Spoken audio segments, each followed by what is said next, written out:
বাংলাদেশের বিরুদ্ধে ভারতীয় মিডিয়া ও রাজনীতিকদের প্রোপাগান্ডার প্রতিবাদে চট্টগ্রাম জেলা প্রশাসককে স্মারকলিপি দিয়েছে হেফাজতে ইসলাম।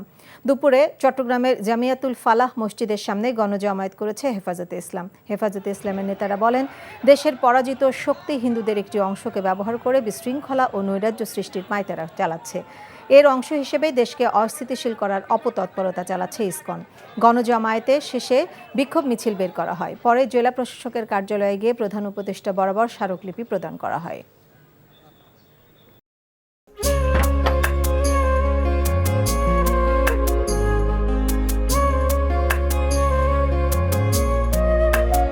এটা আমাদের ঘর, আমরা দুজন মিলে সবকিছু গোছাবো।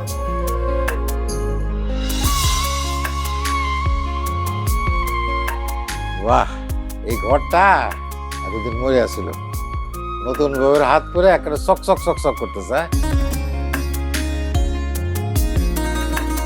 যদি কখনো কোনো ঝড়ে সেসব এলোমেলো করে দেয় তাহলে?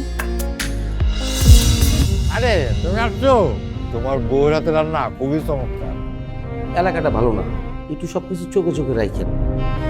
আমার খাওয়ানিও তোমার কোনো চিন্তা করতে হবে না। এই যে চুরি দিয়েছে, শাড়ি দিয়েছে না যে লোক, তার কাছে চল চল চল, সরো সরো। পৃথিবীতে মানুষের মানুষের সম্পর্কের বড় সমস্যা কি জানো? ভুল বোঝাবুঝি।